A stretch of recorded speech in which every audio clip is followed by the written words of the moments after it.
할렐루야. 이 새벽에 하나님의 말씀을 사모함으로 나오신 우리 모든 성도님들을 축복하고 환영합니다. 오늘 우리에게 주시는 하나님의 말씀은 예레미야 12장 7절부터 17절까지의 말씀이에요. 본문의 말씀을 제가 봉독합니다. 내가 내 집을 버리며 내 소유를 내던져 내 마음으로 사랑하는 것을 그 원수의 손에 넘겼나니 내 소유가 숲속의 사자같이 되어서 나를 향하여 그 소리를 내므로 내가 그를 미워하였음이로라. 내 소유가 내게 대하여는 문이 있는 매가 아니냐? 매들이 그것을 에워싸지 아니하느냐? 너희는 가서 들 짐승들을 모아다가 그것을 삼키게 하라. 많은 목자가 내 포도원을 헐며 내 몫을 짓밟아서 내가 기뻐하는 땅을 황무지로 만들었도다.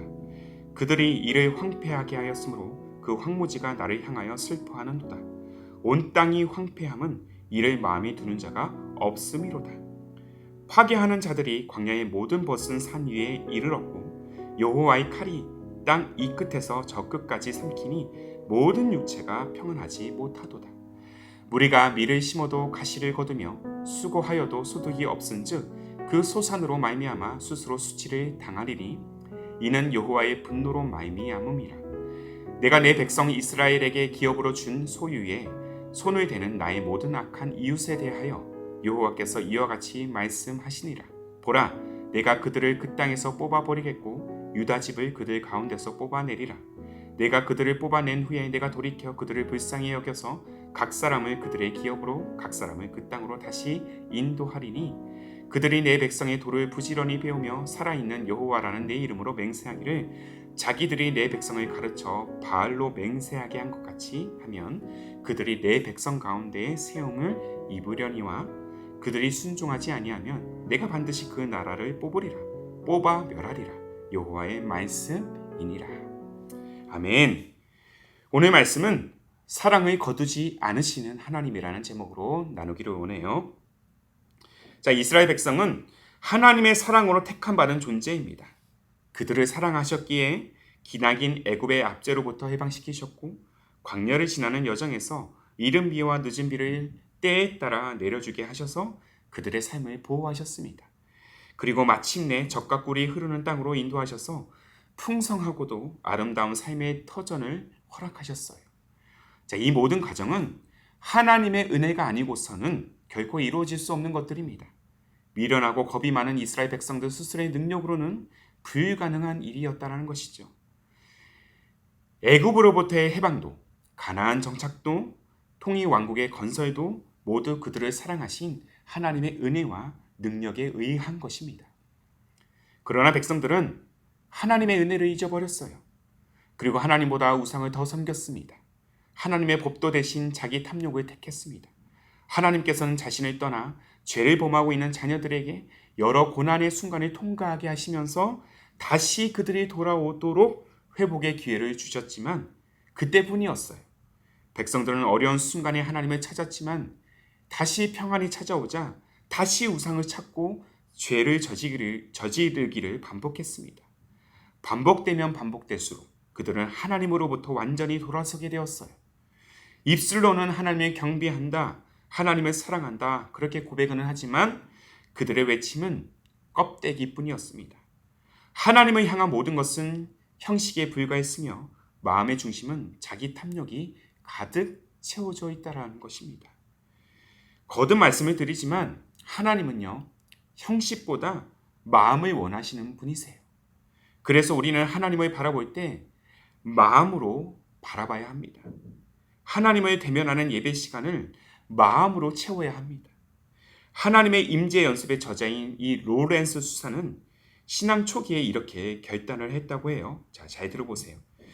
그리스도인이 된 지 얼마 되지 않았을 때 나는 복잡한 종교적 형식이나 방편들을 건너뛰고 그 대신 하나님을 깊이 묵상함으로써 영혼을 살찌우게 하겠다고 결심했다. 이것이 하나님의 원하시는 신앙의 모습임을 우리는 간과해서는 안 될 것입니다. 오늘날 우리의 신앙, 우리의 교회 예배를 보면 부족함이 없어요. 자, 인터넷을 조금만 뒤져봐도 귀에 듣기 좋은 찬양이 그 음악 소리가 흘러나오고 소위 명망이 있고 또한 유명한 목사님들의 탁월하고 은혜로운 설교를 우리는 들을 수 있습니다. 또 어떻게 신앙생활을 내가 잘할 수 있을까에 대한 그런 어떤 방법을 우리가 찾을 때 수많은 정보들을 우리는 어렵지 않게 찾고 또 얻을 수가 있어요. 우리 예배 또한 아직은 규모가 작고 여러 부족한 요소들이 있지만 솔직히 불편하지는 않습니다. 그런데 저는 가끔 이러한 어떤 이 현상들, 점점 첨단화되고 전문화되는 현대의 신앙, 현대의 예배를 바라보면서 때로 의문이 들 때가 있습니다. 그 의문은 신앙과 예배의 환경들은 부족함이 없는데 정작 예배를 받으셔야 할 하나님께 드리는 우리의 마음은 과연 넘치도록 풍성한가입니다. 이러한 의문에 대해서 이 시대의 선지자라고 불려지는 영적 저술가인 A.W. 토저는 이렇게 답하고 있어요. 현대의 교회에서 이루어지는 모임에서 만난 사람들은 서로를 진심으로 대하고 유머러스하고 또한 재밌고 상냥하고 열심히 내며 그렇게 즐거워한다. 그러나 하나님의 임재가 사람들의 마음과 분위기를 압도하는 모임을 찾아보기는 힘들다. 우리는 그저 이단이 아닌 정통교리, 흥겨운 노래들, 재미있는 교제, 종교적 오락에 의지하여 겨우 버텨내고 있을 뿐이다. 그리스도의 사랑에 감격하고 기뻐하면서 그분을 사랑하려고 애쓰는 사람들은 얼마나 적은가. 사랑하는 성도 여러분, 예배는요, 하나님께 우리의 마음을 드리는 것입니다. 하나님을 사랑하는 궁극의 표현이 바로 예배인 것입니다. 하나님을 사랑하려고 애쓰는 장이 바로 예배의 모습이라는 것이죠. 하나님은 형식보다 마음을 원하시는 분이십니다. 형식이 중요하지 않다라는 말이 아닙니다. 의식 안에, 그 형식 안에 얼마나 내 마음을 지금 쏟아내고 있느냐라는 것이죠. 하나님은 마음이 없는 예배에 대해서 매우 슬퍼하시는 분이십니다. 자, 본문 12절을 보세요. 그들이 이를 황폐하게 하였으므로 그 황무지가 나를 향하여 슬퍼하는도다. 온 땅이 황폐함은 이를 마음에 두는 자가 없음이로다. 그렇게 황폐하게 대한 예배의 현장, 오히려 그 예배의 현장이 하나님을 향해서 슬퍼하고 있다는 의미인 것이죠.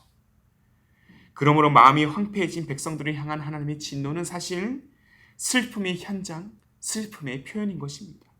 슬픔이 가득한 분노의 칼은 유다 전체를 삼키려고 하지만 그럼에도 백성들을 향한 자신의 사랑만은 거두려고 하지 않으십니다. 비록 이방 민족에 의해 땅은 빼앗기고 있지만 언젠가는 다시 그들의 땅에서 대적을 쫓아내시고 포로로 잡혀갔던 자기의 백성을 이방 땅에서 자기 예루살렘으로 귀환시킬 마음을 품고 계십니다. 자, 본문 14절과 15절의 말씀이에요. 내가 내 백성 이스라엘에게 기업으로 준 소유에 손을 대는 나의 모든 악한 이웃에 대하여 여호와께서 이와 같이 말씀하시니라. 보라, 내가 그들을 그 땅에서 뽑아버리겠고 유다 집을 그들 가운데서 뽑아내리라.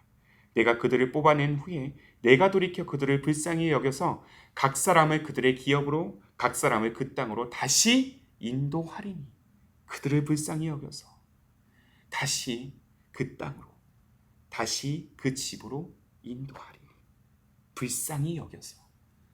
사랑하는 여러분, 이것이 자기 백성들을 향한, 또 우리들을 향한 하나님의 마음이 아닐까요? 때때로 어긋난 길로 나아가려는 자녀에게 부모가 훈계와 징계를 주는 이유는 자녀가 미워서가 아니라 사랑하기 때문에, 다시 돌아오기를 그토록 원하는 마음이 가득하기 때문입니다. 때때로 우리는 그 하나님의 마음을 헤아리지 못하고 우리가 원하는 것만 요구할 때가 있습니다.